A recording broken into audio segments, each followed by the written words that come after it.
Hello बच्चों। तो आज हम लोग टिश्यू चैप्टर के बारे में पढ़ रहे हैं और टिश्यू में आज हम लोग एनिमल टिश्यू के बारे में पढ़ेंगे। तो जैसा कि हमें पता है कि टिश्यू क्या होता है, लेकिन एक बार फिर से मैं आपको याद दिला दूं। Group of cells similar in structure and function and have common origin are called tissue. क्या हुआ इसका मतलब कि कोशिकाओं का वह समूह जो कि जिनकी संरचना और उनके कार्य समान होते हैं और जो एक ही प्रकार की सेल से उत्पत्ति जिनकी हुई होती है, उसे ही हम लोग टिश्यू कहते हैं। या बहुत शॉर्ट में या बहुत संक्षेप में समझने के लिए कहें तो group of cells are called tissue, यानी कि कोशिकाओं के समूह को हम लोग टिश्यू कहते हैं। नाउ जैसे कि हमें पता है कि हमारे पूरे वर्ल्ड यानी कि दुनिया में दो प्रकार के ऑर्गेनिज्म पाए जाते हैं सेल्स के आधार पर। एक तो यूनिसेलुलर ऑर्गेनिज्म, यानी कि ऐसे जीव जो केवल एक सिंगल सेल से मिलकर के बने होते हैं। तो जो यूनिसेलुलर यानी कि सिंगल सेल से बने हुए जीव होते हैं, ऐसे ऑर्गेनिज्म की बॉडी के अंदर सभी प्रकार के कार्य, चाहे वो रेस्पायरेशन हो यानी श्वसन सांस लेना हो, या फिर डाइजेशन हो यानी पाचन हो, या फिर एक्सक्रीशन हो यानी कि अपने शरीर से वेस्ट मटेरियल को बाहर निकालना हो, या फिर ट्रांसपोर्टेशन यानी शरीर के अंदर डिफरेंट मटेरियल्स का सर्कुलेशन करना हो, ये सारे काम जो है वो एक सिंगल सेल के अंदर ही होते हैं। जबकि जो दूसरी तरफ हम देखें तो जो मल्टी सेलुलर ऑर्गेनिज्म होते हैं, तो एक मल्टी सेलुलर ऑर्गेनिज्म का मतलब कि वो कई सारी सेल से मिलकर के बना होता है। लाखों करोड़ों अरबों खरबों की संख्या में सेल से मिलकर के बना होता है। तो ऐसे मल्टी सेलुलर ऑर्गेनिज्म के अंदर क्या होता है कि चूंकि वो बिलियंस ऑफ सेल्स यानी कि अरबों की संख्या में सेल्स होती हैं, तो इनकी बॉडी में क्या होता है कि अलग अलग प्रकार के कार्य करने के लिए जो सेल्स होती हैं उनमें डिवीजन ऑफ लेबर होता है। डिवीजन ऑफ लेबर का मतलब कि स्पेशलाइज्ड सेल्स होती हैं, विशेष प्रकार की सेल्स होती हैं जो कि अलग अलग कार्यों को करने के लिए सक्षम होती है, रिस्पॉन्सिबल होती हैं। तो ये जो है वो सेल्स ग्रुप में यानी कि समूहों में काम करती हैं और इसीलिए इसे हम टिश्यू कहते हैं। ना ये तो रहा टिश्यू के बारे में इंट्रोडक्शन। तो जैसा कि हम लोग को एनिमल टिश्यू के बारे में पढ़ना है, तो आइए एनिमल टिश्यू शुरू करते हैं। ना तो अब एनिमल टिश्यू में जैसा कि आप लोग देख रहे हैं यहाँ पर कि जो टिश्यू एनिमल्स के बॉडी में पाए जाते हैं उसे ही हम लोग एनिमल टिश्यू कहते हैं। Now the 4 major types of tissue generally recognized in animals are. तो एनिमल्स यानी कि जानवरों के बॉडी के अंदर 4 प्रकार के टिश्यू पाए जाते हैं: epithelial tissue, muscular tissue, connective tissue और नर्वस टिश्यू। तो यही 4 प्रकार के टिश्यू किसी भी एनिमल्स की बॉडी में पाए जाते हैं। वो कोई भी एनिमल हो, चाहे ह्यूमन बींग्स यानी कि हम मनुष्य हो, चाहे वो एलिफेंट हाथी हो, चाहे वो टाइगर हो, चाहे वो गाय हो, और चाहे वो रैट यानी कि चूहा हो। तो कोई भी एनिमल हो, उनके शरीर में यही 4 टिश्यू पाए जाते हैं। एपिथेलियल टिश्यू को जनरली कवरिंग टिश्यू भी कहा जाता है। कवरिंग टिश्यू का मतलब कि ये बॉडी सरफेसेस या ऑर्गन्स को कवर करने का काम करते हैं, या प्रोटेक्टिव टिश्यू भी कहा जाता है, क्योंकि ये जो बॉडी होती है या जो ऑर्गन्स होते हैं उनको प्रोटेक्ट करने का काम करते हैं। बॉडी सरफेस यानी कि सतह बनाने में ये काम में आते हैं। और उसके बाद से मस्कुलर टिश्यू। जो मस्कुलर टिश्यू होता है ये बॉडी के मूवमेंट में सहायता करता है, चाहे एक जगह से दूसरी जगह आने जाने, लोकोमोशन में सहायता करना हो, या फिर जो बॉडी के ऑर्गन्स के अंदर मूवमेंट होता है, शरीर के अंगों में जो गति होती है वो इसमें हेल्प करता है। इसके बाद से कनेक्टिव टिश्यू कनेक्ट करने का काम करता है, यानी कि एक बॉडी ऑर्गन को दूसरे बॉडी ऑर्गन से कनेक्ट करने का काम करता है। नाउ कनेक्टिव टिश्यू को पैकिंग टिश्यू भी कहते हैं, क्योंकि ये खाली जगह को भरने का भी काम करता है। और चौथा है नर्वस टिश्यू। हमारे बॉडी के अंदर इंफॉर्मेशन यानी कि सूचनाओं को एक जगह से दूसरी जगह ले जाने और लाने का काम ये नर्वस टिश्यू करता है। नाउ अब देख लेते हैं इस जो 4 टिश्यू हैं इनके अलग अलग प्रकार के बारे में भी और इनके बारे में देख लेते हैं। तो यहाँ पर एक चार्ट दिया गया है। चार्ट में आप लोग देख रहे हो कि ये एनिमल टिश्यू और जो एपिथेलियल टिश्यू, मस्कुलर टिश्यू और कनेक्टिव टिश्यू और नर्वस टिश्यू, 4 प्रकार की ये एनिमल टिश्यू पाए जाते हैं। उनका ये चार्ट है पूरा कि ये जो एपिथेलियल टिश्यू, मस्कुलर टिश्यू और कनेक्टिव टिश्यू ये कितने प्रकार का होता है। तो सबसे पहले हम लोग शुरू करते हैं एपिथेलियल टिश्यू से। अब ये एपिथेलियल टिश्यू पर अगर हम लोग देखें तो एपिथेलियल टिश्यू तो ये जो एपिथेलियल टिश्यू होते हैं ये मुख्य रूप से 5 प्रकार के होते हैं। कौन कौन से होते हैं? Squamous epithelium, cuboidal epithelium, columnar epithelium, ciliated epithelium और ग्लैंडुलर एपिथेलियम। तो मुख्य रूप से ये 5 प्रकार के एपिथेलियल टिश्यू हो गए। अगर इनमें से हम एक एक की बात करें तो मुख्य रूप से जो ये एपिथेलियल टिश्यू हैं ये इनके स्ट्रक्चर के आधार पर इनका ये नाम रखा है स्क्वैमस। स्क्वैमस का मतलब होता है फ्लैट, यानी कि जो चपटे आकार की फ्लैट शेप की एपिथेलियल टिश्यू होती हैं, यानी कि एपिथेलियल सेल्स होती हैं। Group of squamous cells together makes squamous epithelial tissue, यानी कि जो चपटे आकार की एपिथेलियल सेल से मिलकर के बना हुआ टिश्यू होता है उसको हम लोग स्क्वैमस एपिथेलियल टिश्यू कहते हैं। इसके बाद से क्यूबॉइडल, ट्यूब शेप के आकार की जो सेल से मिलकर के बना हुआ एपिथेलियल टिश्यू होता है उसको क्यूबॉइडल एपिथेलियम कहते हैं। कॉलुमनर यानी कि जो कॉलम यानी कि जो पिलर जैसी सेल्स, लंबी लंबे पिलर जैसी, खंभे जैसी जो सेल्स होती हैं उसको कॉलुमनर एपिथेलियम बोलते हैं। सिलिएटेड यानी कि ऐसी एपिथेलियल टिश्यू जिसमें सीलिया लगा होता है। सीलिया क्या होता है? जैसे कि यहाँ पर हम आपको बताएं सिलिएटेड का मतलब क्या होता है कि जैसे कि ये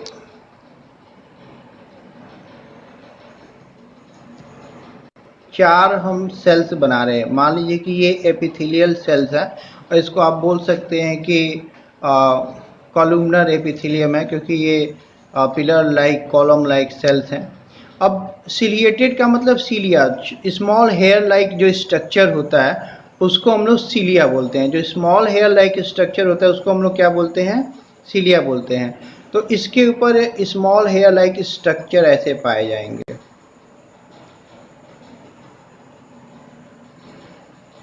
ये आप लोग देख रहे हो स्मॉल हेयर लाइक स्ट्रक्चर ऐसे पाए जाएंगे। तो इसी को हम लोग बोलेंगे कि सिलिएटेड एपिथेलियम।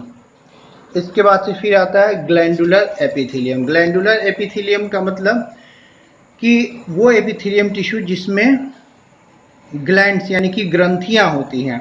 जैसे कि आप लोग हार्मोन्स के बारे में सुने होंगे या फिर एंजाइम्स के बारे में, जो कि ग्रंथियां यानी कि ग्लैंड से सिक्रीट होती हैं। जैसे कि थायराइड ग्लैंड होता है या फिर हम लोग का स्वेट ग्लैंड यानी कि पसीने की ग्रंथियां जहाँ से पसीना निकलता है, या फिर मेमेरी ग्लैंड यानी कि मिल्क सिक्रीटरी ग्लैंड, यहाँ से मिल्क यानी कि दूध का सिक्रीशन होता है। तो ये जो ग्लैंडुलर एपिथेलियम है ये जो है वो ग्लैंड्स बनाने में हेल्प करता है। इससे ग्लैंड्स यानी कि ग्रंथियां बनती हैं।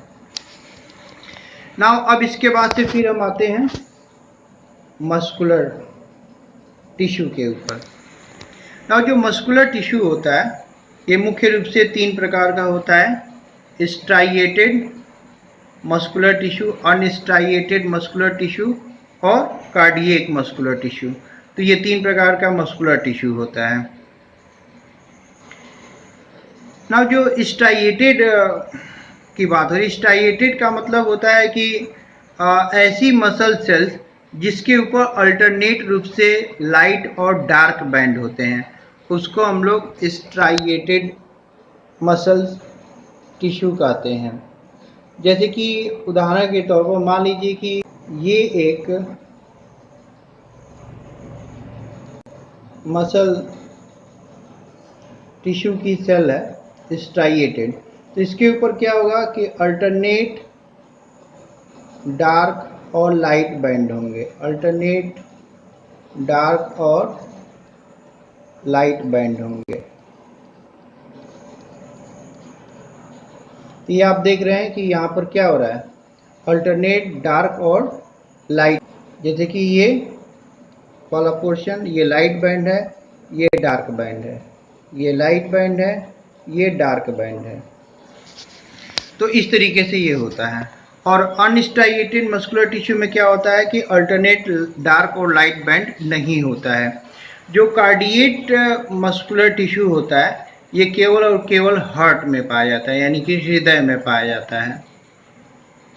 ना इसके बाद से अगर हम कनेक्टिव टिश्यू की बात करें तो कनेक्टिव टिश्यू में क्या दिया गया है, 3 प्रकार के मुख्य रूप से होते हैं, कनेक्टिव टिश्यू प्रॉपर, स्केलेटल और सपोर्टिव टिश्यू, और वैस्कुलर टिश्यू और फ्लूइड टिश्यू। तो कनेक्टिव टिश्यू में मुख्य रूप से 3 प्रकार के होते हैं, कनेक्टिव टिश्यू प्रॉपर।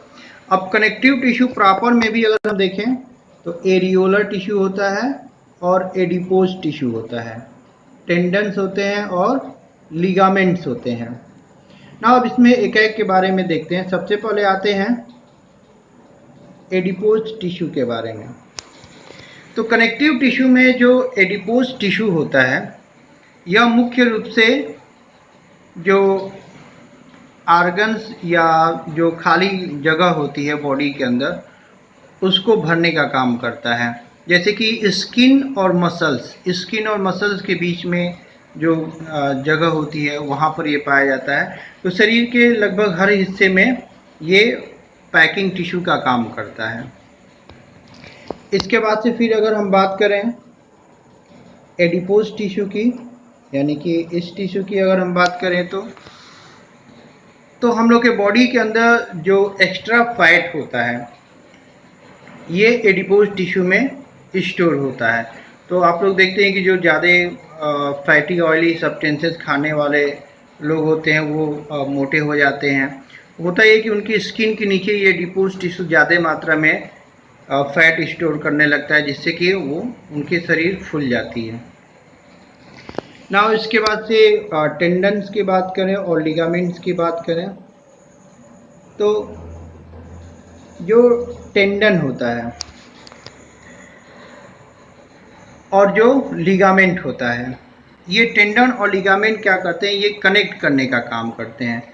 तो जो टेंडन होता है यह मुख्य रूप से टेंडन का काम होता है जो मसल्स होती हैं, यानी कि जो स्ट्राइएटेड मसल्स होती हैं जिसको स्केलेटल मसल्स भी कहते हैं, उसको ये बोन से यानी कि हड्डियों से जोड़ने का काम करता है। और जो लिगामेंट होता है यह एक बोन को दूसरे बोन से कनेक्ट करने का काम करता है, यानी कि जोड़ने का काम करता है। इसके बाद से ये बात हो गई कनेक्टिव टिश्यू प्रॉपर की। अब हम बात करेंगे स्केलेटल और सपोर्टिव टिश्यू की। तो स्केलेटल और सपोर्टिव टिश्यू में अगर हम बात करें तो 2 प्रकार के टिश्यू आ जाते हैं। एक तो बोन आ जाती है, हड्डी, जो कि बहुत ही हार्ड टिश्यू होता है, और दूसरा आता है कार्टिलेज जो कि सॉफ्ट टिश्यू होता है। तो जैसे कि हम लोग का जो ईयर पिन्ना है, यानी कि ये आप लोग देख रहे हैं, या फिर ये हम लोग की जो नोज होती है, नाक, इसमें ये जो आप लोग देख रहे हैं लचीलापन है, तो ये सब कार्टिलेज से मिलकर के बना होता है, इसमें कार्टिलेज होता है। जबकि जो हम लोग के हाथ पैर में जो बोन्स हैं, हड्डियां हैं, वो बोन टिश्यू से मिलकर के बनी होती हैं। ना इसके बाद हम बात करें वैस्कुलर टिश्यू की और फ्लूइड टिश्यू, जो कि कनेक्टिव टिश्यू का एक प्रकार है। तो इसमें 2 प्रकार के टिश्यू हो गए, ब्लड और लिम्फ। ब्लड के बारे में आपको पता है कि ब्लड जो है वो रेड कलर का होता है, क्योंकि इसमें आरबीसी होता है और रेड पिगमेंट हीमोग्लोबिन होता है, जिसकी वजह से ये लाल रंग का होता है। पूरे बॉडी में हमारे ये सर्कुलेट करता रहता है और जो यूज़फुल और वेस्ट मटेरियल होता है उसको ज़रूरत के अनुसार बॉडी के एक पार्ट से दूसरे पार्ट में ले जाने और ले आने का काम करता है। ऑक्सीजन का भी ट्रांसपोर्टेशन ब्लड के द्वारा होता है। जो लिम्फ होता है वो वाइट कलर का होता है या कलरलेस होता है। इसमें वाइट ब्लड सेल्स की संख्या WBC सेल्स की संख्या बहुत ज़्यादा होती है और ये जनरली हमारे जो बॉडी के जो रोग प्रतिरोध की क्षमता इम्यून सिस्टम में हेल्पफुल होता है, क्योंकि इसमें WBC सेल ज़्यादा होती हैं और ये जो है वो ट्रांसपोर्टेशन में भी हेल्प करता है, यानी कि ब्लड के ट्रांसपोर्टेशन में भी ये हेल्प करता है। कैसे करता है उसको हम लोग आगे देखेंगे और समझेंगे। तो ये तो बात हो गई कनेक्टिव टिश्यू की, जिसमें हम लोगों ने क्या देखा, connective tissue proper, skeletal supportive tissue और वेस्कुलर टिश्यू, ये तीनों कनेक्टिव टिश्यू के ही पार्ट थे। और फिर इसमें हम लोग ने देखा areolar tissue, adipose tissue, tendon, ligament, bone, cartilage, blood and lymph. Now अब इसके बाद हम लोग बात करेंगे नर्वस टिश्यू की। तो जो नर्वस टिश्यू होता है हमारे बॉडी के अंदर, जैसे कि इंफॉर्मेशन को एक जगह से दूसरी जगह ले आने का काम करता है ना। इसमें एक चीज़ आप ध्यान देंगे कि चाहे वो एपिथेलियल टिश्यू हो, ये जैसा कि आप लोगों ने देखा कि ये 5 प्रकार का होता है, चाहे वो मस्कुलर टिश्यू होता है जो मुख्य रूप से 3 प्रकार का होता है, या फिर जो कनेक्टिव टिश्यू होता है जो कई प्रकार का होता है, जैसे कि एरियोलर हो गया, एडिपोज हो गया, tendon, ligament, bone, cartilage, blood, lymph, यानी कि कनेक्टिव टिश्यू कई प्रकार का होता है।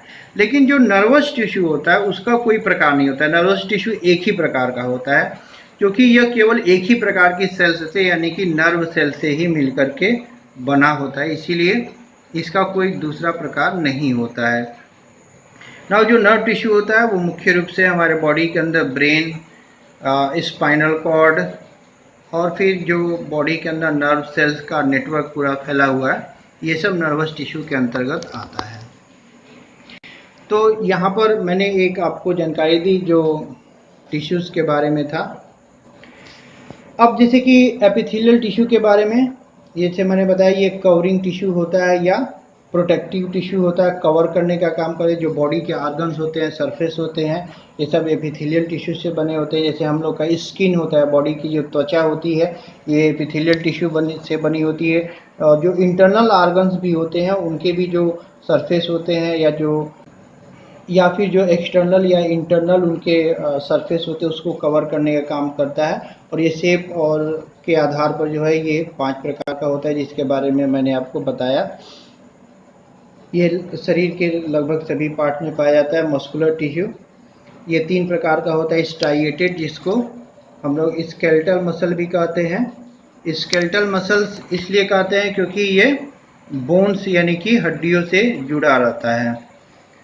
अनस्ट्राइएटेड, इसको हम लोग स्मूथ मसल्स भी कहते हैं क्योंकि ये बोन्स और हड्डियों से नहीं जुड़ा रहता है, ये इंटरनल अंदरूनी अंगों से जुड़ा रहता है। कार्डियक, जो कि हम लोग के केवल हार्ट में पाया जाता है।